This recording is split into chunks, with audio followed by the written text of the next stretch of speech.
Saya bilang gini, lebih baik kita pulang ke Indonesia dan Jepang 1 tahun sekali, itu 1 tahun 2 kali.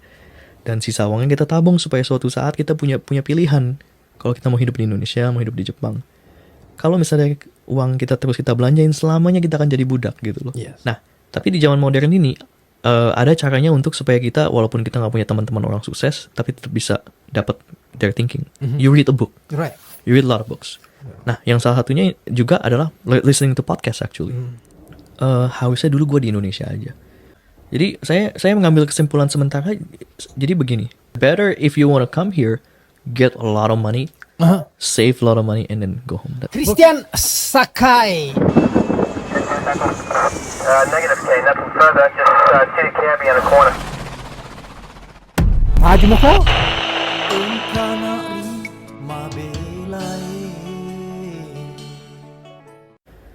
Saya sebenarnya orang yang nggak suka belanja gitu ya. Jadi uang saya semuanya banyak saya tabungin.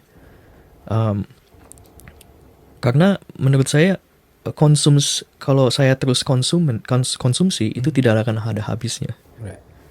Jadi dan orang-orang di sini gitu juga menyadari kalau orang Amerika itu menurut saya agak kasihan gitu ya, karena hidup di sini sangat mahal gitu. Kalau mereka gagal di sini benar-benar gagal total kayaknya. Right. Kalau kita orang Indonesia kayaknya, aduh, gue makan nasi murah masih ada gitu kan. Terus hidup masih murah gitu loh. Kalau di sini kalau udah gagal total kayaknya. Jadi apalagi kalau kesehatan gitu kan, itu kan sangat mahal di sini kan. Jadi ya, saya selalu bilang sama istri saya, istri saya hobi jalan-jalan sebelum ketemu saya, ke negara mana-mana gitu kan. Di paspornya sampai penuh, sampai imigrasi bilang, ini kamu udah kemana aja gitu. Terus udah gitu sejak sama saya dia udah gak jalan-jalan lagi kan. Saya bilang gini, lebih baik kita pulang ke Indonesia dan Jepang 1 tahun sekali, itu 1 tahun 2 kali. Dan sisa uangnya kita tabung supaya suatu saat kita punya pilihan. Kalau kita mau hidup di Indonesia, mau hidup di Jepang. Kalau misalnya uang kita terus kita belanjain, selamanya kita akan jadi budak gitu loh. Yes. Dan banyak orang sekarang yang kayak di Kanada gitu ya, atau di Amerika, yang orang biasa aja udah gak bisa beli rumah karena sangat mahal. Terus ya semuanya jadi semakin mahal gitu kan. Tapi yang kaya makin kaya gitu kan. Bilioner yang stoknya, asetnya makin baik. Yeah. Sementara orang-orang seperti kita nggak beli aset gitu kan. Jadi uang kita ya terus inflasi gitu. Yeah. Dalam inflasi yang normal itu sekitar 3%, 5% per tahun. Dalam 10 tahun itu berarti uang daya beli itu tergerus 50%. Dalam 20 tahun berarti 75% gitu. Nah, kalau misalnya orang terus nggak pernah tabung aset dan nggak punya aset, itu dia akan jadi budak seumur hidup gitu loh. Iya. Cuman masalahnya orang biasa itu kan tidak punya uang lebih gitu ya untuk beli aset gitu loh. Jadi ya boleh dibilang ya perbudakan zaman modern lah, begitulah istilahnya. Apa yang bagus diinvest sekarang menurut? Sebenarnya kalau namanya investing itu menurut saya jadi gini. Yang pertama, jadi prinsip saya, investing itu tidak buat kaya. Jadi investing itu tidak akan bisa buat kaya. Investing itu gunanya untuk menjaga supaya uang kita tidak tergerus inflasi. Itu gunanya. Tapi kalau untuk mau jadi kaya itu harus income sendiri. Jadi tetap harus income kita yang kita naikin gitu loh. Nah, kalau kita bicara soal investing, kalau mau jadi kaya itu harus investing yang benar-benar resiko tinggi. Resiko tinggi. Dan setelah itu kita mesti, jadi gini, kalau mereka bilang wealth is created by choosing a few like stocks gitu kan. Itu kan sama aja kayak judi sebenarnya ya. Stok mana yang bakal bagus, yang bakal naik gede-gedean, itu sebenarnya bakal sama aja kayak judi. Yeah. Tapi setelah di atas, kita mesti jual itu stok gitu. Dan kita diversifikasi. Jadi diversification is to guard wealth.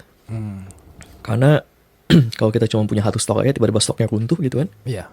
Itu bakal gagal. Kalau misalnya kita suatu saat butuh duitnya gimana, tapi stoknya udah hancur. Yeah. Nah, jadi untuk orang biasa, mayoritas orang, sebenarnya investasi itu gampang. Dengan prinsip jangan jadikan investasi untuk jadi kaya, tapi untuk menjaga harta gitu loh. Yeah. Jadi kalau menurut saya ya cuman apa namanya, indeks saham indeks saja. Dan kalau ada duit, properti gitu. Maksudnya rumah sendiri ya, gitu. Aset ya, rumah sendiri gitu loh, properti. Iya. Tapi kalau memang kamu mau gamble dikit gitu, boleh, silahkan. Tapi jangan kamu gamble lebih dari yang kamu bisa stomach gitu kalau misalnya kamu gagal. Contohnya 10% aja gitu ya, misalnya. Karena gini, dalam hidup ini, segala sesuatu yang mengubah hidup itu selalu statistical anomaly. Jadi gini, kita hidup, kita kerja, kita lakukan hidup kita seperti biasa, itu tidak mengubah hidup. Yang mengubah hidup itu adalah statistical anomaly. Contohnya, kita kawin sama orang, itu mengubah hidup kita. Kita cerai sama orang, mengubah hidup kita. Kita tiba-tiba menang lotre kayak saya, itu mengubah hidup saya. Kita tidak dapat ide bisnis bagus dan tiba-tiba naik ke atas, itu juga mengubah hidup. Dan kita lihat dari sejarah manusia, penemuan penisilin, bubuk mesiu, penemuan macam-macam, itu semua statistical anomaly. Jadi itu yang mengubah hidup. Nah, kalau di dalam dunia finance, itu kita sebutnya black swan, angsa hitam. Angsa hitam. Mayoritas manusia ketika kita bilang, taruhan ya, ada angsa warna hitam nggak? Mereka pasti bilang, nggak ada, mana ada angsa warna hitam. Ternyata ada. Nah, jadi kalau dalam statistik, ini artinya adalah segala sesuatu yang belum pernah kita lihat itu bukan berarti membuktikan bahwa itu tidak ada. Ya. Jadi artinya buat dunia finance apa? Jadi kita sebagai orang finance, sebagai orang trading, kita sangat, jadi orang Amerika, apalagi yang kerja di statistik, finance itu sangat ngomong soal ini, probabilitas, keberuntungan. Kalau kita mungkin, kalau saya orang percaya, kita bilangnya grace of God gitu. Tapi kalau orang lain, orang dunia gitu bilangnya luck and misfortune gitu. Jadi luck and misfortune itu cuman dua sisi tapi koinnya sama, tinggal terjatuhnya kemana aja gitu. Iya. Misalnya kamu terlahir sebagai Head or tail. iya. Bedanya saya dengan orang yang ngemis di pinggir jalan itu karena saya beruntung terlahir di kondisi yang lebih baik. Teman saya baru cerita pagi ini bahwa dia punya dia punya saudara gitu kan. Papanya ternyata ada keluarga lain, ada anak lain. Terus tapi orang ini dia orang Latin, tapi dia di Amerika dan anak ini semuanya sama dia di Kuban gitu, Guatemala. Dia miskin tapi dia kaya, kerja di Meta gitu kan, gaji besar. Dia bilang kalau gua terlahir lebih dulu, gua yang bakal di Guatemala gitu loh. Gitu, bedanya cuma gitu aja. Nah, jadi kita sebagai manusia kita tidak pernah bisa bilang bahwa saya ada di sini hanya karena kepintaran saya. Itu nggak mungkin itu, mustahil gitu loh. Ya. Memang jadi selalu ada namanya probabilitas, faktor keberuntungan dan kesialan ini. Nah itu yang mengubah hidup. Jadi kenapa saya bilang begini? Karena tadi kita ngomongin soal investasi ya. Nah jadi saya kasih satu contoh lagi.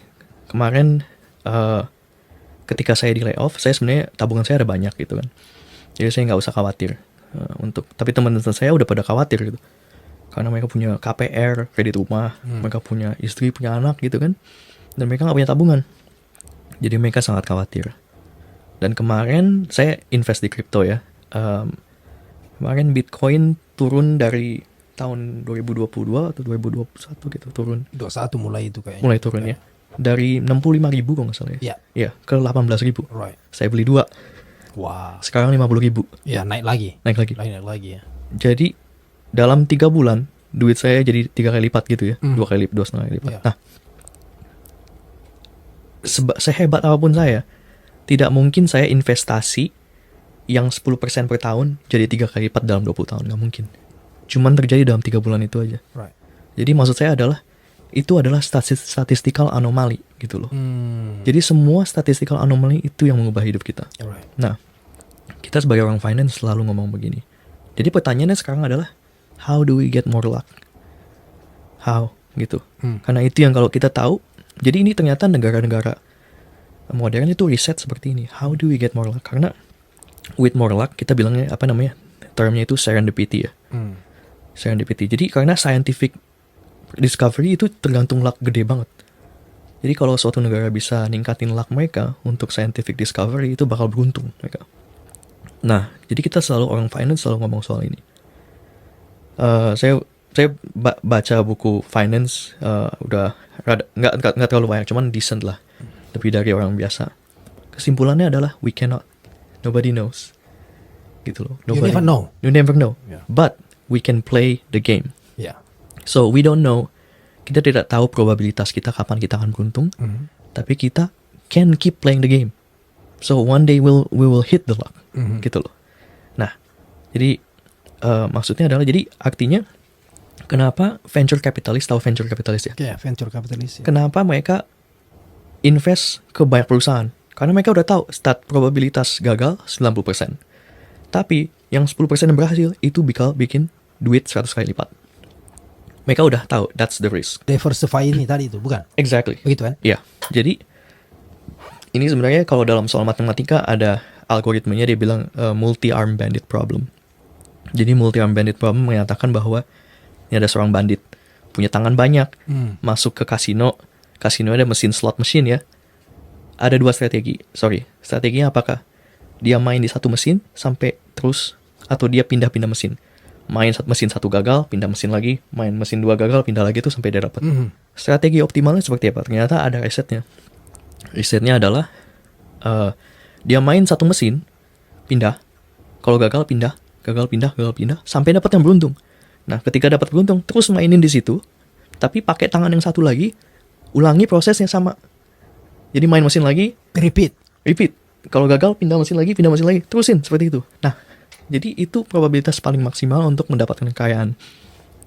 Nah, venture capitalist ini, jadi aplikasinya sebagai orang muda, contohnya, ketika kamu muda, kamu mesti pilih profesi yang kamu bisa bagus skillnya. Kamu dapat duit banyak. Misalnya contohnya sebagai koki, sebagai programmer, sebagai dokter, sebagai pemusik atau apalah, akuntan. Ketika kamu udah dapat income, kalau kamu terus di situ, itu kamu akan tetap terus plateau income kamu. Sebenarnya turun sebenarnya karena sudah malah inflasi betul. along the way ya. Betul. Badan makin tua, ya kan? Saingan makin banyak. Jadi dengan uang yang ada, misalnya 10%, you have to gamble a little bit. Jadi judi dalam arti di stock market atau kamu harus coba bisnis lain, istilah gitu. Take risk, exactly. Tapi masalahnya kalau untuk orang-orang kaya ini, venture capitalist ini, mereka kan nggak mungkin coba bisnis 1, 2, 3 kan. Mereka nggak ada waktu. Jadi what they do with their money, they sacrifice 10% of their money, they split it to different companies. Jadi kalau misalnya mereka megang saham di perusahaan ABCD, itu kan sama aja dengan megang bisnis tapi nggak ngejalanin bisnis. Right. Itu. Jadi that's why they get more money. Makanya dia bilang don't put your egg in the one basket, begitu. Exactly. Itu bahasanya. Yeah. Jadi kenapa yang kaya bisa tambah kaya? Tapi kalau orang biasa kan nggak mungkin. Oh, aku aja nggak punya duit buat bayar rent gitu loh. Tiap bulan masa gue ngorbanin 10% buat ini judi gitu loh. Nah, jadi balik lagi tadi, how do we keep playing the game? So you keep playing the game, but you have to survive. Karena you have to be able to keep playing the game, right? That you don't get out of the game, right? Maksudnya gini, kamu harus tetap survive karena kamu tahu main di sini kalah, kamu harus tetap survive karena suatu saat kamu akan menang, gitu. Nah, masalahnya adalah banyak orang yang cuman main 1 kali, 2 kali, dan ketika mereka main gede-gedean sampai mereka kalah. Pas udah kalah, they got destroyed. Jadi mereka nggak punya kesempatan untuk suatu saat ketika ada keberuntungan diambil, gitu loh. Contohnya, misalnya banyak orang Indonesia gitu ya, ada investasi ini, misalnya Bitcoin gitu misalnya, crypto, wah langsung mereka, wow, take loan, masukin semua, bahkan utang, sampai apa namanya, nggak cuma orang Indonesia sih, orang sini juga, sampai bunga gede gitu kan, masukin semua, akhirnya gagal. They got destroyed. Tapi padahal kalau mereka main 1 kali lagi, menunggu ada kesempatan lagi, bisa beruntung. Nah, saya kasih contoh teman saya. Teman saya ini jadi dia orang Indonesia juga gitu loh. Dia maksudnya orang tuanya jual rumah gitu. Orang itu udah tua, dia anak tunggal, jual rumah. Terus rumahnya maksudnya uangnya dimasukin ke trading crypto gitu ya. Nah, kemarin pas COVID itu crypto kan naik gede-gedean tuh. Sampai udah gitu variansi per hari itu banyak. Jadi dia bisa trading, dapat duit oke, terus dari itu besok dia jual beli. Jadi naik turun, jadi bisa dijual beli. Nah, kemarin dia bikin begitu, dia pakai leverage. Leverage itu artinya kita pinjem uang orang supaya kita bisa main lebih banyak gitu. Nah, dia leverage 4 kali lipat. Jadi ketika misalnya Bitcoin naik 25%, dia naiknya 100%. 25 kali 4. Tapi begitu Bitcoin turun 5%, 25%, dia langsung turunnya boom 100%. Jadi kemarin pas dia waktu itu main gitu kan guru fisika terus nggak mau jadi guru lagi gitu. Ya, aduh, jangan jadi guru di Amerika deh. Nah, terus dia main itu crypto. Duitnya dia tadi 100.000. Jadi 400.000. Sekarang turun jadi 30.000. Ketika dia naik dia nggak jual. Dia terus main di situ kan. Langsung kena leverage. Boom. Gitu. Dia nggak survive. Jadi get up. Very hard to get up. Very hard to get up, yeah. That's why I said kita nggak tahu probabilitas kita seperti apa. Nggak ada yang tahu. Kita nggak bisa ningkatin. Tapi kita bisa always keep playing the game. Coba satu ini. Mungkin suatu saat kita akan beruntung gitu. Seperti yang misalnya kita nih ketemu nih Mas Hari sama saya gitu kan. Itu kan kayak serendipity gitu. Momen yang kok bisa ketemu gitu. Itu menurut saya yang seperti ini gitu loh. Dan jangan terlalu greedy berarti ya. Ini ini kan yang greedy ini yang seperti ini. Well, ini saya pasang ini karena kalau saya menang nih 4 kali lipat nih. Orang kan cuma sekali lipat. Menang cuma 25, saya 100. Yeah. Tapi antisipasinya nih begitu jatuh itu sebenarnya more than 100%. More than 100%, ya. Nah, makanya kenapa mereka bilang focusing on when you focus on investment, it makes money. It generates a lot of money, right? If you know which investment, right? Nah, but when you're up there, you have to diversify. You sell the winner. Sell the winner, you diversify, and that's the one that keeps the money. Gitu. Nah, makanya kenapa bahkan Warren Buffett pun, walaupun dia sangat itu ya, dia kan investing guru gitu ya, gede-gedean gitu. Dia pun punya cash banyak banget. Loh, dia punya cash sampai 20% kok nggak salah dari aset dia. Kok lu simpen cash sebanyak itu? Kok kegerus inflasi gimana gitu? Kalau nggak salah, nggak tahu dia. Kalau nggak salah 20% dia aset cashnya dia. Wow. Jadi, kok lu suruh kita investasi gede kan, lu sendiri punya cash banyak gitu. Nah, karena dia tahu suatu saat bakal ada company yang hancur, langsung dia deploy cash itu gede-gedean buat beli itu. Setelah itu naik lagi gitu kan. Sama seperti yang Bitcoin yang kemarin tadi gitu loh. Jadi kemarin saya juga beruntung kan beli Bitcoin. Waduh, Bitcoin di 20.000 nih, ya udah gue beli gitu kan. Orang pada takut kan, ya udah gue beli dah gitu. Gue beli 2 gitu. Sekarang 50.000. Sekarang it hit 50. Yeah. When you gonna sell it? Right now itu perhitungan saya itu masih di dalam portfolio yang saya bisa itu. Kalau itu naik lebih tinggi lagi mungkin saya bakal sell. Jadi saya udah ada hitungan sedikit gitu. Itu kasar aja. Saya nggak pakai strategi segala macam enggak. Gitu. Cuman saya nggak ngitungin. Cuman saya tahu oke, kripto saya mesti misalnya nih 50% dari aset saya gitu. 50% lagi mestinya saham. Nah, kalau misalnya Bitcoin naik, misalnya Bitcoin naiknya gede-gedean, terus jadi 60% gitu ya. Jadi 70%. Kripto saya jadi 70%, aset saya 30%. Nah, itu saya bakal sell. Sell the winner, jadi masukin lagi 50-50. Yeah. Jadi sisa duitnya saya beliin saham gitu. Yeah. So sell the winner gitu. Keep to your strategy. Jangan terlalu greedy. Jadi bagi orang teman-teman ini yang mungkin limited capital, ya maksudnya apa ya, just spare change. Right. Bagaimana memulainya nih? Yang pertama adalah jangan fokus investasi dalam hal saya mau jadi kaya. Itu jangan. Jadi investasi cuma untuk menjaga aset. Jangan sampai uang yang gaji saya tahun ini, tahun depan itu tergerus inflasi. Right. Jangan sampai 10 tahun daya beli cuma jadi 50% ngapain gitu loh. Yes. Iya kan? Itu yang pertama. Tapi ya udah gitu aja, taruh aja berapa yang kamu punya gitu. Tapi yang paling utama, yang paling penting menurut saya, kamu harus pikir gimana saya ningkatin skill saya supaya main income saya makin besar. Gitu. Karena main income ini kalau kamu main income besar, itu kamu akan bisa afford untuk gambling lebih lagi gitu loh.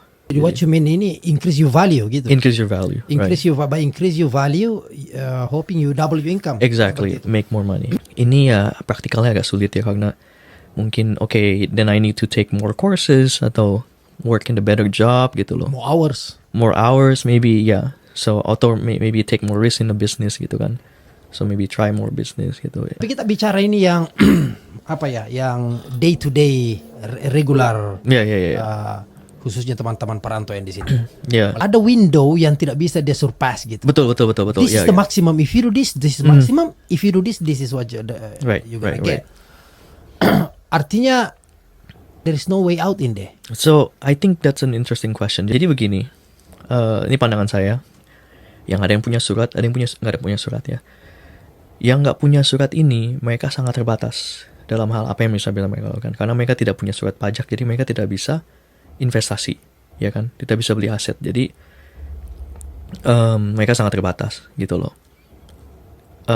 Mereka kerja di sini 10 tahun, tapi seperti tadi hitungan saya, dalam 10 tahun daya beli berkurang 50%. Yes. Jadi ketika mereka kembali ke Indonesia, mereka menyadari bahwa daya beli mereka di Indonesia sudah berkurang 50%. Yeah. 20 tahun di sini cuma 25%. Amount-nya masih sama. Wow, ya. Tapi Daya beli. buying power-nya Betul. kecil. Okay. Dan mereka kerja di pekerjaan yang sama, yang misalnya kayak kalau chef sih masih oke ya, maksudnya ada skill gitu. Tapi kalau misalnya mereka jadi busboy, delivery, ketika mereka ke Indonesia, mereka tidak punya skill lain, dan mereka cuma punya one chance to use their capital to open a business, right? Tapi banyak mereka tidak punya pengalaman, tidak punya skill buka bisnis, mereka gagal langsung. Artinya skill itu tidak bisa digunakan di Indonesia itu. Ya, Iya. Where you gonna find the job kalau umpamanya menjadi delivery atau Betul. Gitu. Jadi they kind of waste their life gitu loh. Jadi itu memang, jadi kalau misalnya memang yang mereka yang tidak punya surat, itu mereka terbatas di mana-mana. Di sini terbatas, tidak beli investasi, tidak bisa beli aset untuk investasi, dan tidak bisa bekerja yang Tidak banyak choice. tidak banyak choice ya. Kalau menurut saya, kalau chef masih ada skill. Ya, minimal bisa buka restoran atau betul banget ya. Walaupun ada tapinya. Skill masak sama skill buka bisnis itu sangat beda. Jadi ada, kalau Mas tertarik, ada yang namanya EMIT. EMIT itu jadi tagline-nya adalah Why do a lot of small business fail? Itu menarik sekali kalau mau baca. Jadi premisnya adalah jadi dia cerita soal orang yang suka bikin kue. Pas orang ini, si perempuan ini suka bikin kue gitu kan, jago banget bikin kue. Pas buka bisnis bikin kue, gagal. Karena dia masih mau bikin kue, tapi dia tidak mau lakukan business development. Jadi skill ngembangin bisnis sama skill bikin kue itu sangat beda gitu loh. Nah, jadi orang Indonesia yang punya tabungan di sini, ketika mereka udah beberapa tahun gitu, mereka nggak punya skill, itu sangat terbatas gitu loh. Kecuali, mungkin ada tapinya ya. Jadi mereka kirim uang mereka di Indonesia, kirim uang mereka di sini, dan di Indonesia beli aset. Entah beli tanah, entah beli emas, atau apa gitu ya. Jadi jangan sampai itu tergerus inflasi gitu aja. Itu optionnya gitu aja. Yeah. Itu untuk orang yang nggak punya surat menurut saya. Yang kedua, kalau orang yang punya surat di sini, menurut saya itu coba belajar skill lain. Contohnya sales, marketing, atau bahkan programming gitu ya, yang bisa double your income gitu. Banyak course-course yang gratis gitu yang Citi kasih gitu.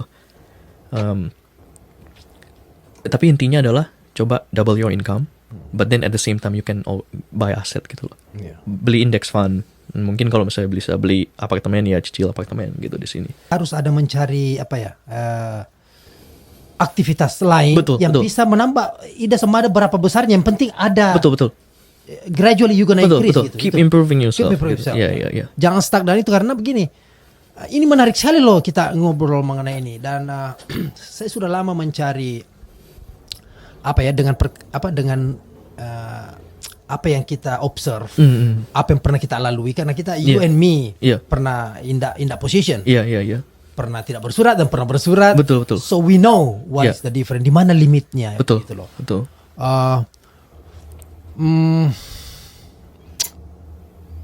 How could we improve sebagai community?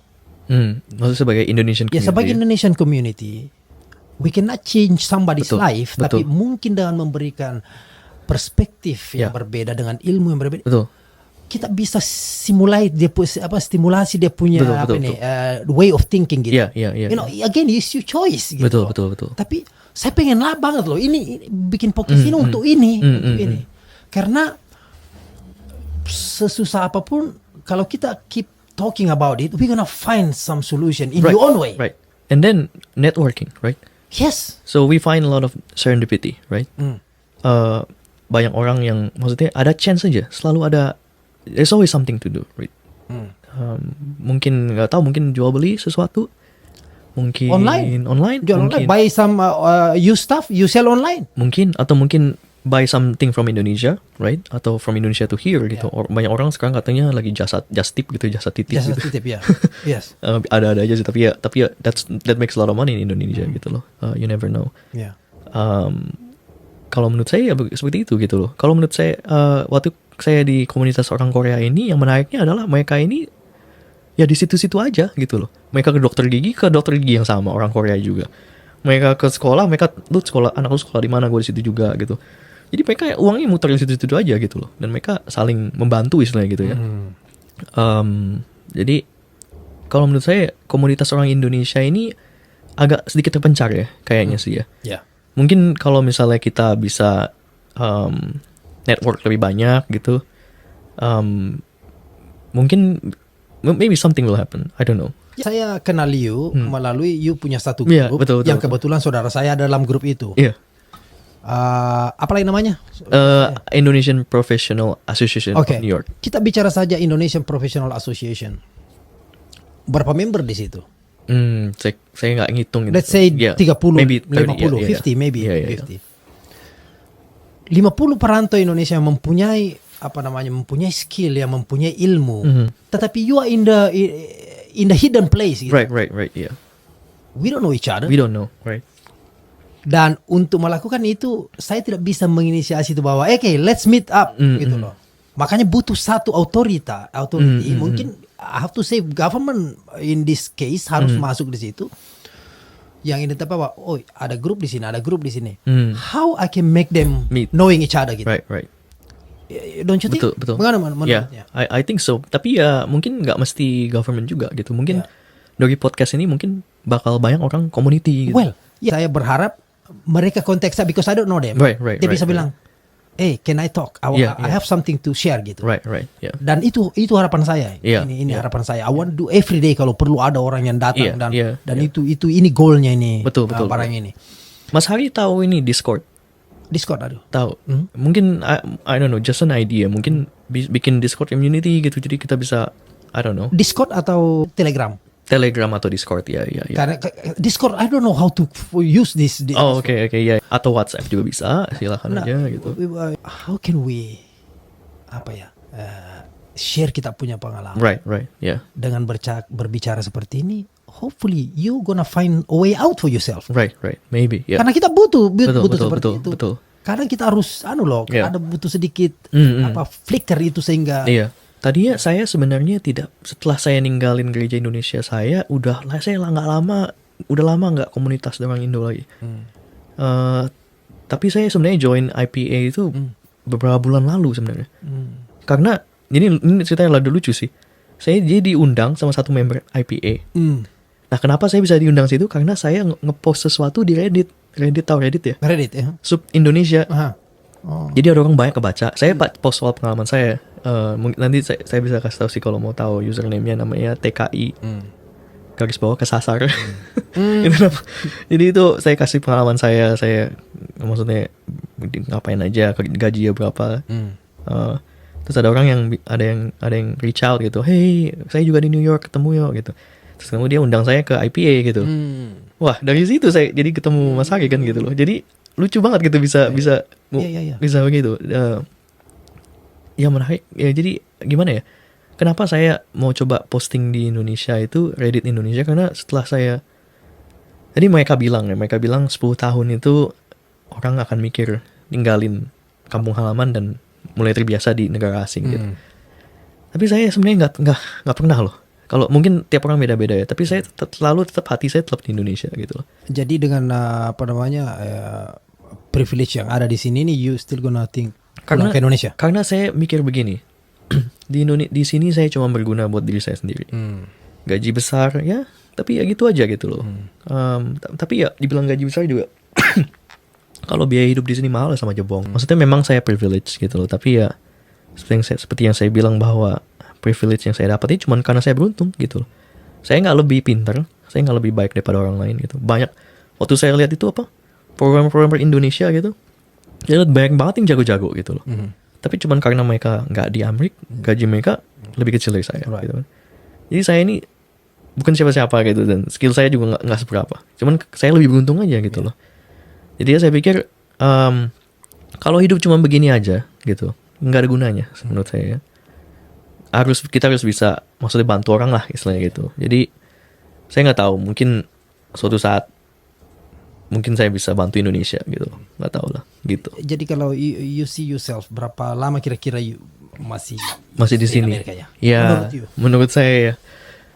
That's a good question. Jadi waktu itu saya bilang maybe another 10 years gitu. Tapi dari itu saya ngomong sama istri saya, kita ngomong soal anak gitu kan ya.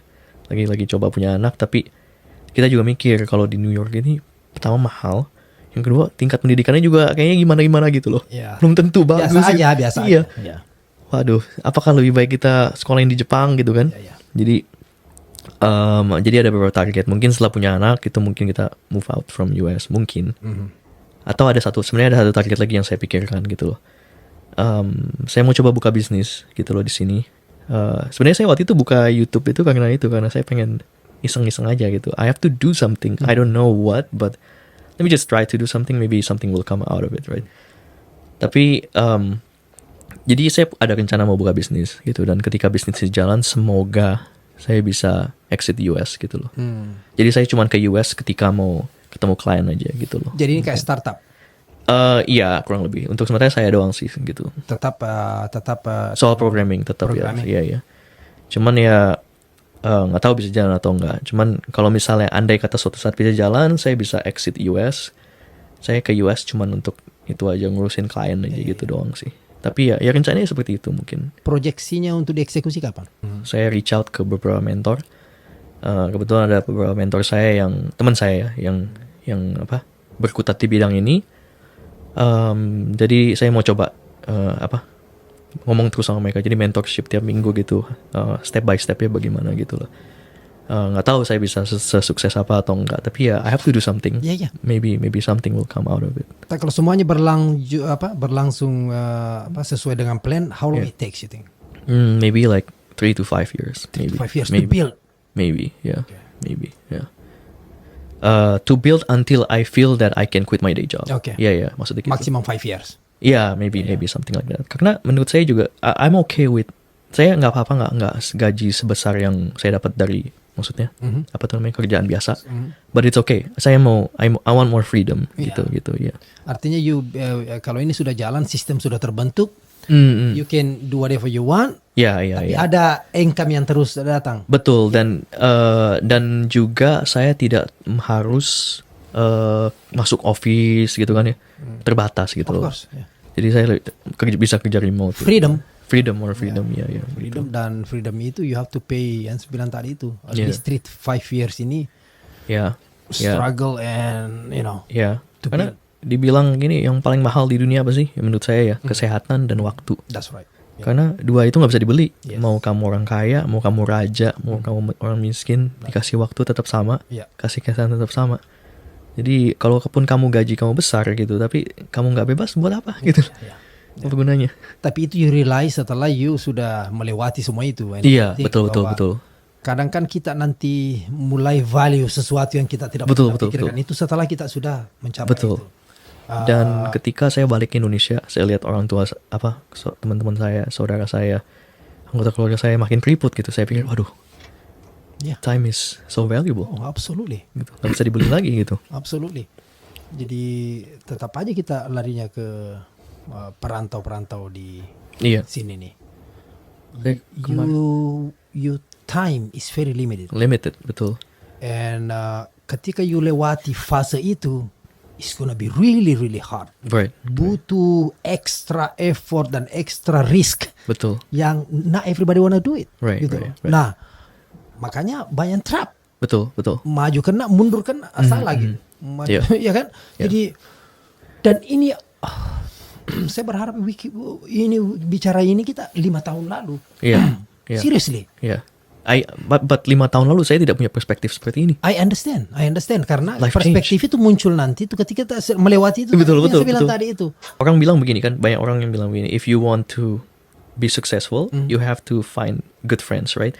Karena kamu itu you look like your 5 closest friends. That's what people. Karena mereka influence one another.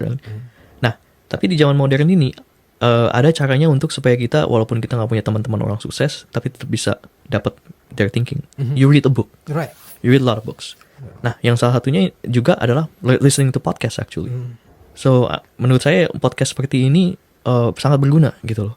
Karena kita terekspos dengan berbagai macam background, perspektif, dan orang ketika dengar podcast ini akan terus, pasti pikiran mereka akan terbuka. Iya. Minimal berpikir. Betul, minimal berpikir. Ya itu poinnya, karena sudah banyak orang yang sudah tidak berpikir. Iya. Seriously. Iya. Including myself dulu itu. Saya pikir no, something wrong in here. We need to talk about this. Right. There is a lot of problem like sekarang kan interest rate high kan, tinggi banget. Udah gitu boomer sekarang yang punya rumah, they also cannot sell. So here's the thing, mereka mau jual kemana? Masyarakat yang nggak bisa beli rumah, ya kan? Kalaupun mereka beli rumah, masyarakat ini mesti interest rate tinggi dan mereka nggak bisa, they cannot afford the payment. Yes, yeah. Nah, setelah itu nih boomer kan butuh duit. Jadi mereka ngapain? Mereka kerja lagi, come out of retirement.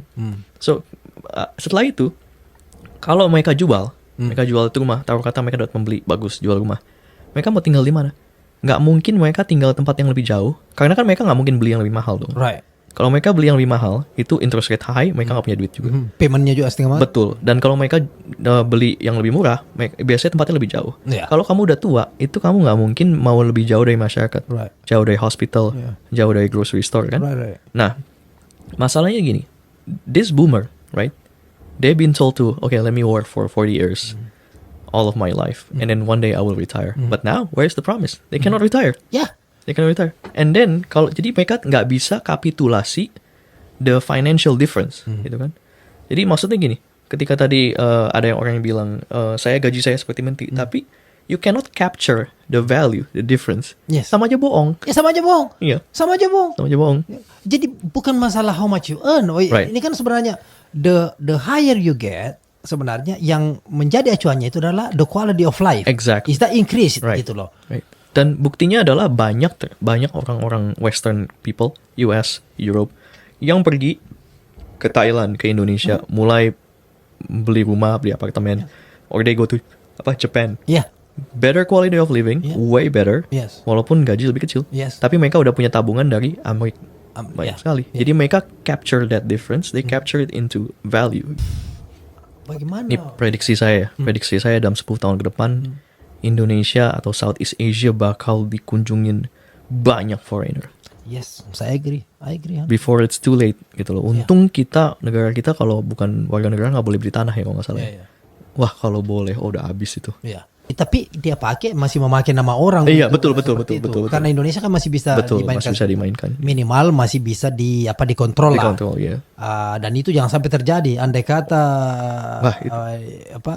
foreigner bisa. bisa beli atas nama langsung, dia habis. Habis. Itu zaman dulu aja Belanda mati-matian mau menguasai Indonesia, Jepang mau menguasai Indonesia, Inggris mau menguasai Indonesia. Sekarang mereka udah dapat cara legal untuk menguasai Indonesia, habis semua. Jadi salah satu masalah kalau saya umpamanya pulang atau pergi ke negara lain, cuma proses apply visa itu aja. Yeah, Sometimes yeah. itu urge me, why don't you become citizen? Ya, Tetapi saya berpikir no, karena ini kan sesaat aja ini. Sesaat aja. Kalau saya masih melihat itu bahwa I agree, 10 years the best chance itu di Indonesia. Tapi kalau you tidak duit dari sekarang ini, wah susah. by that time you don't have any slot. Opportunity window close. No slot. Yeah. You don't even have door to get in gitu. Right. Nah, kita ini fortunate kalau di sini selama mau bekerja ada bekerja. Tetapi dengan gaji seperti itu, you have to be very Careful. strategic gitu. Kalau kau tidak pakai strategi juga, they eat you alive. Betul. Oh, you agree? Yep, I agree. So, jadi Mas tahu ya sejarah duit itu gimana sih caranya ya? Kenapa kita ada duit sekarang? Jadi duit itu kan penemuan zaman modern ya. Jadi zaman dulu itu sebenarnya nggak pakai duit, barter ya. Misalnya ayam sama sapi gitu kan. Right. Tapi kan nggak mungkin gue mau misalnya saya cuma mau setengah sapi gitu kan nggak mungkin gitu. Jadi akhirnya mereka pakai logam mulia, Right. emas gitu kan, perak. Kenapa logam mulia? Karena logam mulia itu inert, jadi nggak gampang karatan gitu. Yeah. Jadi lebih itu. Nah setelah itu emas kan berat tuh. Gimana cara mereka mau pindah ke kota lain? Nah waktu itu jadi metode perbankan ini ditemukan oleh tentara salib. Di tentara salib itu waktu itu mereka patroli dari kota A kota B, jadi supaya bandit nggak bisa nyerang. Kalau kamu bawa emas kan kamu diserang gitu ya. Crusaders ya. Ya, ada Crusaders. Nah, mereka Crusaders bilang, gini aja, kamu taruh itu di tempat kita, uang emas kamu saya kasih surat. So I owe Hari for 5 gold, for example. Nah, kamu bawa surat ini ke kota sana, nanti kamu redeem di situ. Jadi itu sistem bank pertama. Nah, sistem dunia seperti itu sampai kalau nggak salah Perang Dunia II. Jadi ada bagusnya, ada enggaknya. Nah, bagusnya adalah ya tentunya tidak ada yang namanya inflasi gitu kan. Tapi jeleknya kadang-kadang bisa deflasi. Right. Nah setelah Perang Dunia Kedua, makanya mereka kalau nggak salah US bilang oke, kita nggak mau tergantung emas lagi, karena kalau kita pakai emas kita tidak bisa ngontrol ekonomi gitu loh. Nah jadi mereka bilang gimana cara kita kontrol ekonomi? Kita kontrol ekonomi caranya adalah dengan cara cetak duit, dengan cara yang kedua, pertama cetak duit, yang kedua pajak, yang ketiga suku bunga. Nah kalau misalnya mereka nggak bisa cetak duit seenaknya, itu mereka nggak bisa ngontrol ekonomi. Right. Nah sebenarnya jadi sejak itu uang dan cadangan emas itu tidak ada hubungannya. Jadi dengan kata lain, apa yang dicetak negara sekarang ini itu empty, empty paper gitu loh. Jadi uang itu sebenarnya adalah debt. Makanya kenapa mereka bilang US have a lot of debt for 1 year gitu kan. Right. Jadi artinya kita tuh pinjam ke masa depan. Right. Jadi mereka cetak duit kan. Nah setelah itu inflasi gitu. Nah jadi untuk mereka nambahin sirkulasi duit, mereka cetak. Untuk ngurangin sirkulasi duit, mereka pajak digedein sama suku bunga digedein supaya orang nggak pinjam duit, ya kan? Right. Nah masalahnya adalah jadi gini, ekonomi yang berputar semakin kenceng itu semakin bagus buat negara sebenarnya gitu. Yeah. Jadi Indonesia sekarang sangat konsumerisme, tapi ironisnya adalah kalau nggak gitu maka masyarakat nggak ada kerjaan, ya kan? Jadi sementara ada konsumerisme besar, ada pajak buat negara, ada ini gitu kan, semuanya senang. Jadi istilahnya gini, jadi kalau ada 3 orang, saya punya $100, teman saya punya $100, teman saya nggak punya, si B nggak punya, si C nggak punya. Terus saya bilang gini, oke, saya kasih $100 dari kamu, tapi saya beli jeruk kamu $100. Nah, saya dapat $100 ya dari jeruknya dia. Si B mau beli apel dari si C. Si B bilang saya cuma punya $100, saya beli dari kamu apel. Terus dari itu si C beli lagi jeruk dari saya, jadi muter. Jadi namanya sistem keuangan itu adalah semuanya hutang. Sementara kalau semuanya itu nggak saling ngambil duit dari bank, itu semua berjalan. Tapi kalau semuanya ngambil duit dari bank, hancur. Jadi itulah namanya sistem uang zaman modern itu sistem debt, sistem hutang gitu. Jadi misalnya saya punya $1.000 di bank, itu artinya saya punya orang dunia, masyarakat utang $1.000 ke saya. Saya bisa belanjakan. Right. Gitu artinya. Nah, jadi ekonomi semakin kencang berputarnya semakin bagus buat negara. Tapi nggak bagus buat individu gitu loh. Nah namanya ada termnya namanya non-ergodic system. So non-ergodic system meaning sistemnya bagus untuk keseluruhan tapi tidak bagus untuk perorangan. Ya. Jadi negara ini senang kalau kamu konsumerisme, beli iPad baru, beli iPhone baru, beli TV baru, itu senang gitu loh. Kan pajak, wah. Tapi mereka nggak peduli kalau kamu mau nggak bisa retire. Masa bodoh, bukan urusan gue. Dan itu doktrin mereka. Nah itu dia kenapa iklan gede-gedean untuk orang beli barang, ya kan? Dan mungkin juga ini kenapa kita tidak pernah diajarin finance di sekolah. Itu dia. Supaya kalau misalnya orang pada tahu finance, ya kacau ini negara. Iya. Dan itu menurut saya itu desain by sistem itu didesain seperti itu. Nah, yang lebih parah lagi ya. Jadi begini, negara kalau Cina sekarang, jadi tahu kripto ya. Kripto itu kan kayak semacam duit yang digital gitu ya. Tapi kripto itu tidak bisa dikontrol oleh siapapun. Nah, jadi Cina contohnya sudah mau coba mulai melakukan namanya CDBC, Central Bank Digital Currency. Kalau di Indonesia itu contohnya kayak kita KRIS gitu ya. Tapi KRIS itu bukan CDBC, masih tetap bank swasta. Nah, di Cina ini sudah mau supaya semua currency semua itu dari pemerintah. Jadi terkait dengan nomor pajak kamu. Nah, jeleknya adalah artinya Cina bisa gunakan ini untuk bikin ekonomi overdrive, sangat cepat berputarnya. Caranya gimana? Kamu dibikin supaya duitnya expire. Ada expiration date. Jadi kamu mesti belanjain. Shoot. Atau kamu dibikin, kita lagi butuh dana perang nih, kamu nggak boleh beli ini beli itu, kamu mesti sumbang ke sini, mesti beli aset di sini. Atau waduh, kita butuh supaya pendidikan kita lebih baik, anak-anak kebanyakan main game, kita blokir transaksi buat beli game gitu misalnya, contohnya gitu. Nah, itu ekonomi akan overdrive kan. Jadi orang dipaksa kerja, nggak bisa retire. Bagus buat Cina secara keseluruhan, nggak bagus buat individu. Untuk orangnya, untuk Gitu. masyarakat. Nah, kebebasan, menurut saya hakikat kebebasan manusia adalah bukan kebebasan beragama, bukan kebebasan berbicara, tapi kebebasan ekonomi. Itu paling mutlak. Kalau kamu udah dibatasin kebebasan ekonomi, kamu nggak bisa ngapa-ngapain, mau gimana pun juga. Ya kemarin contohnya di Kanada, si Justin Trudeau nggak suka sama ini truk, orang-orang yang petani kalau nggak salah, saya lupa kenapa gitu, karena soal COVID gitu. Si truckers ini, group of truckers, mereka parkir di Capitol Hill gitu. Demo. Ditaruh truknya di sini tuh, bikin macet kan. Si Justin Trudeau bilang, udah gini aja, mereka kan butuh bensin buat beli itu. Ya udah, kita blokir payment mereka. Diblokir loh itunya apa namanya? Account bank mereka diblokir, nggak bisa beli, nggak bisa jual. Mampus nggak? Gila ya, gitu kan. Nah, kalau misalnya Amerika gunakan CDBC gitu ya, atau negara-negara gunakan CDBC, ya itu gawat. Jadi kenapa saya ngomong gini ada ya, sebenarnya sistem ekonomi zaman modern itu adalah sistem Ponzi. Iya, memang begitu. Memang desainnya seperti itu. Kita sebenarnya nggak punya desain lain. Contohnya kemarin di Prancis, demo gede-gedean. Kenapa? Karena Macron mau ningkatin pension retirement age from 63 to 65 kalau nggak salah. Nah, jadi orang pada demo kan, waduh, gue mestinya retire umur 63, kok gue masih kerja 2 tahun lagi. Kenapa? Nggak ada duit sama sekali, negara nggak ada duit. Jadi di extend karena populasi semakin menurun, yang tua semakin banyak, anak muda semakin sedikit, jadi duitnya nggak cukup. Jadi makanya kenapa Eropa impor imigran besar-besaran dari Afrika, dari Arab itu juga untuk mereka supaya dukung pekerjaan gitu. Nah, maksudnya gini, maksudku gini. Ini adalah sistem perbudakan zaman modern menurut saya ya, secara legal. Jadi kita nggak punya sistem lain. Memang sistem dunia seperti ini. Dan sistem ini bagus buat negara, tidak bagus buat individu. Jadi kita sebagai individu harus mikir sendiri ke depannya gimana untuk kita sendiri gitu loh.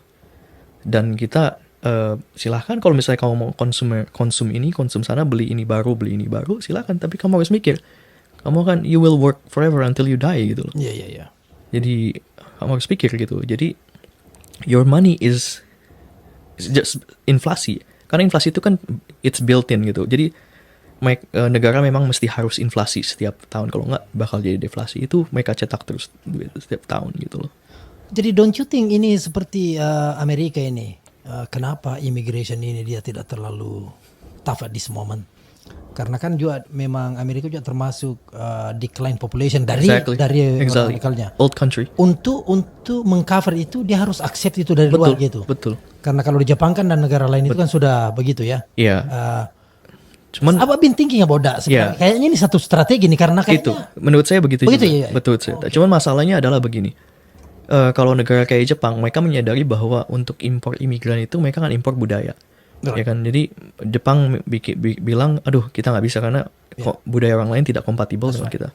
Tapi kalau Amerika dan Eropa, and I think orang bule, orang putih itu mereka tuh punya menurut saya ideologi bahwa semua bangsa, semua suku, ras, dan agama bisa bersatu dengan damai gitu, dengan segampang itu menurut saya. Saya nggak setuju ya karena kita di Indonesia juga merasa kita sangat beragam di Indonesia dan kita udah banyak baku hantam gitu, suku nggak segampang itu istilahnya gitu. Jadi saya nggak ngerti karena kalau orang Eropa, orang bule mungkin banyak yang mikir bisa gitu. Saya nggak ngerti kenapa. Nggak, kalau orang bule, kalau saya lihat di Eropa dan di sini awalnya yes dia, kalau menurut saya mereka percaya bahwa we can live together. Right. Tetapi dengan situasi sekarang ini mereka juga mulai wake up bahwa betul. Apa yang dikhawatirkan oleh Jepang dengan adanya kontra culture, maksudnya seperti itu, it's already happening. It's already happening. Menurut saya fixnya sih sebenarnya lebih nggak terlalu susah ya. Tapi masalahnya jadi gini, kenapa sih populasi Western world itu menurun. Kenapa?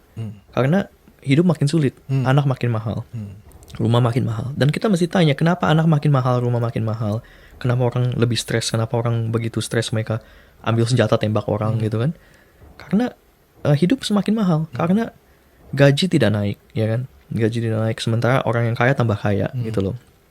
Saya orangnya bukan orang sosialis, saya lebih ke kapitalis. Tapi saya juga menyadari bahwa memang ada risikonya seperti ini. Jadi kalau misalnya semua harta itu diambil oleh orang-orang kaya gitu kan, contohnya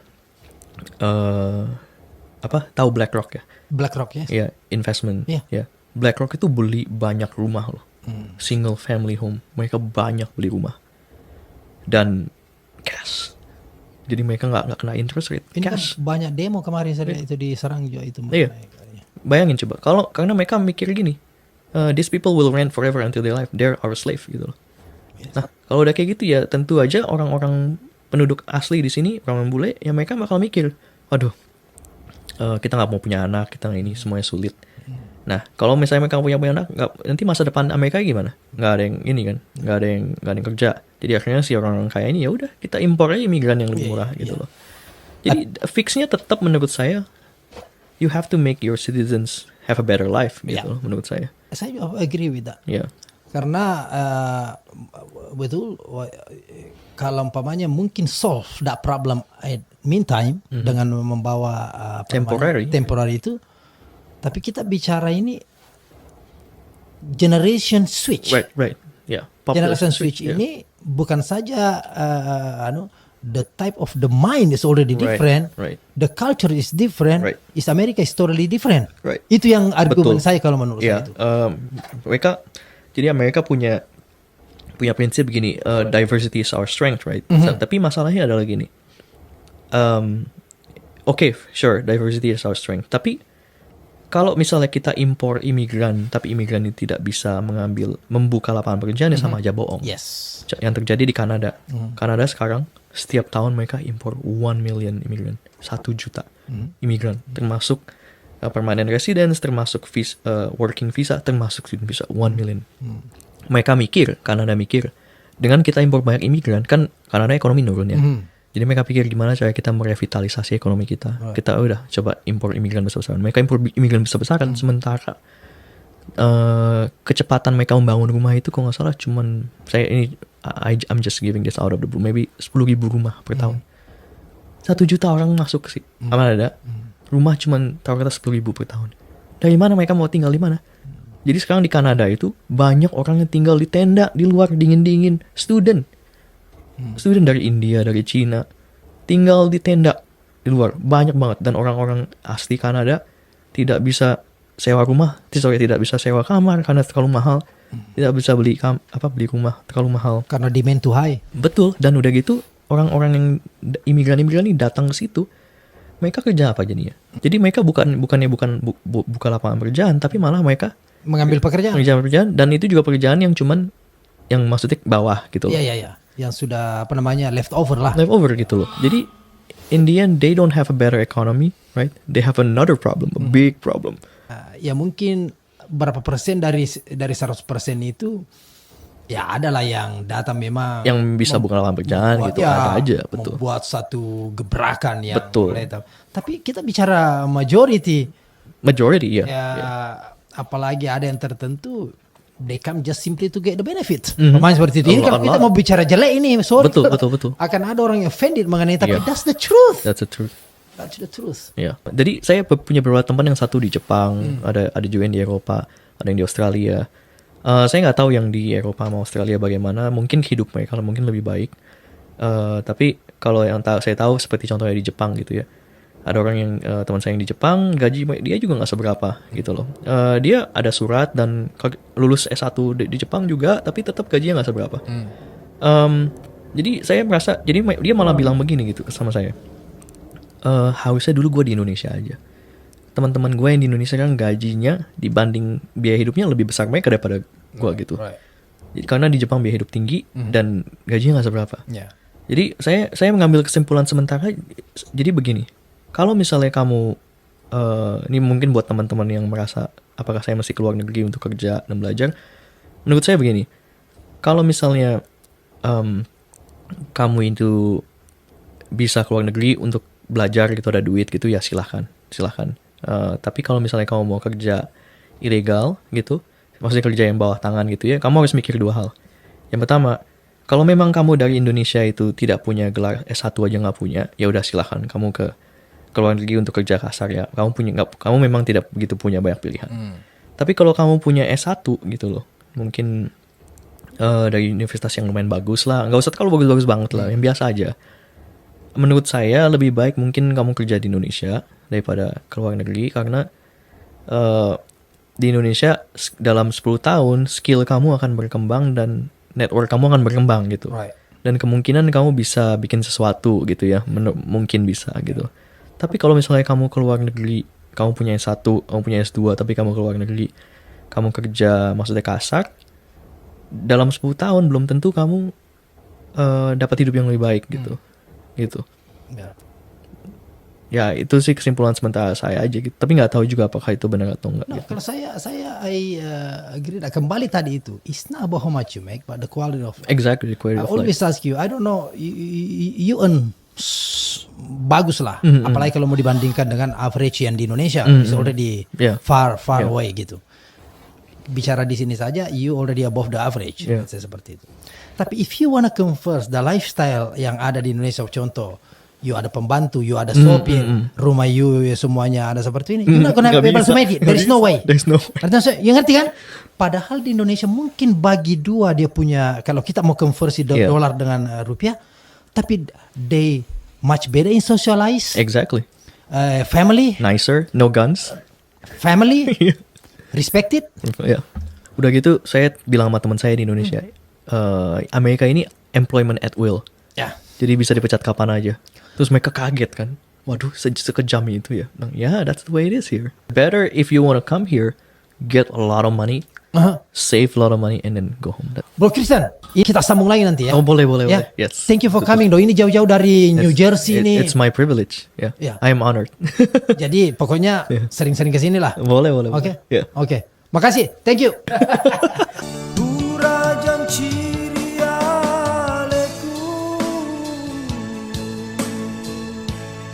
sing teruri hatiku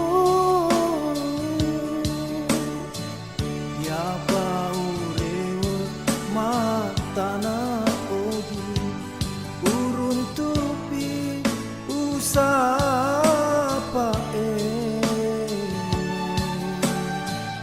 Indo amo malebiku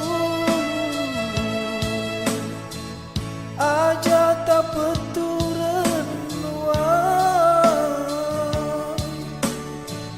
marilah uriku wangi nate